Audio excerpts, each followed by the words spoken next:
बिस्मिल्लाहिर्रहमानिर्रहीम। फ्रैक्शन क्या होती है? Fraction is a part of whole. किसी भी चीज़ का एक छोटा सा पार्ट ले लें तो वो क्या कहलाती है? फ्रैक्शन। डेफिनेशन क्या है? Numbers which can be written in the form of numerator and denominator is said to be fraction. इसकी डिफरेंट काइंड्स है। Proper fraction 2/10, 1/4, 5/11। यहाँ पे देखें 2 पार्ट है 10 का, 1 पार्ट है 4 का, 5 पार्ट है 11 का, तो ये क्या हो गया? Proper fraction.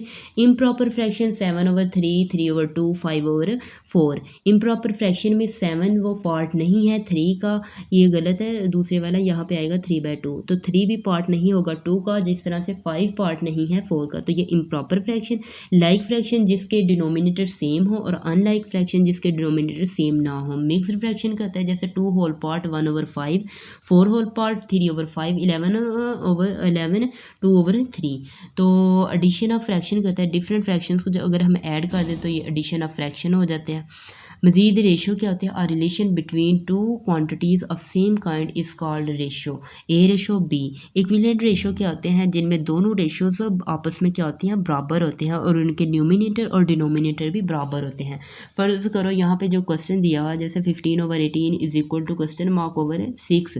यहाँ पे 15 और 18 डिवाइड हो जाते हैं। अगर हम इनको 3 से डिवाइड कर दें तो जो इसके डिनोमिनेटर सेम हो जाते हैं दोनों के, और जो ऊपर न्यूमिनेटर आता है 5 वही नेक्स्ट का क्या हो जाएगा? लेफ्ट हैंड साइड का भी न्यूमिनेटर सेम होगा। प्रोपोर्शन क्या होता है? A proportion is a statement which is equality of to ratio. दो रेशो को अगर इक्वल कर दें तो वो क्या कहलाता है? प्रोपोर्शन। प्रोपोर्शन को हम 4 डॉट से शो करते हैं, जैसे ए रेशो बी प्रोपोर्शन सी रेशो डी।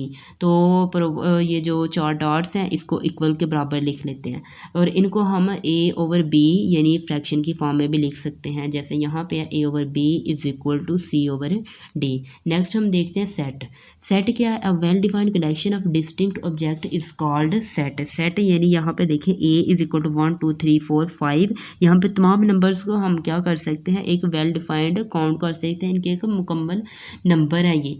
तो यहाँ पे इसकी डिफरेंट काइंड्स है। जैसे फाइनाइट सेट क्या होता है? अगर हम सेट के अंदर तमाम एलिमेंट्स को काउंट कर लें या काउंटेबल हो तो वो फाइनाइट सेट, अगर हम काउंट नहीं कर सकते तो वो इनफाइनाइट सेट। एम्प्टी सेट को हम 5 से भी शो करते हैं और खाली ब्रैकेट से भी। सिंगल सेट क्या होता है? जिसमें सिर्फ एक ही एलिमेंट हो तो वो सिंगल सेट। इक्वल सेट्स क्या होते हैं? अगर ये दो सेट्स इक्वल सेट कहलाते हैं अगर उनके तमाम एलिमेंट्स भी एक दूसरे के इक्वल हों। इक्विलेंट्स क्या होते हैं? If they have same number of elements. तो यहाँ पे देखिए 1 2 3 4 5 ए सेट के, B is equal to ABCD, तो ये क्या है? इक्विलेंट सेट है। सब सेट कहता है set A is said to be subset of B if A all elements of A are present in set B. Next क्या? सीक्वेंस। और sequence is a function whose domain is set of natural numbers and whose range is set of real numbers. Domain हमेशा क्या होगी? Natural number, और जो range होगी वो real number. जैसे AN is equal to FN, कोई भी हमारे पास फंक्शन है और N बिलोंग कर रहा है नेचुरल नंबर से।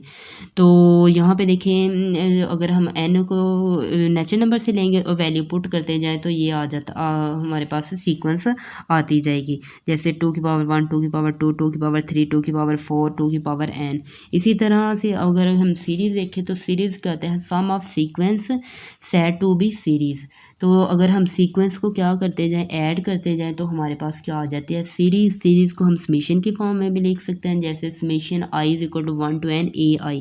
आई हमारे पास 1 से n तक है, अगर हम I की जगह 1 से लेके n तक वैल्यू पुट करते जाएंगे तो हमारे पास आ जाएगा A1 + A2 + A3 + so on AN। तो ये हमारे पास क्या आ जाएगी? सीरीज़ आ जाएगी।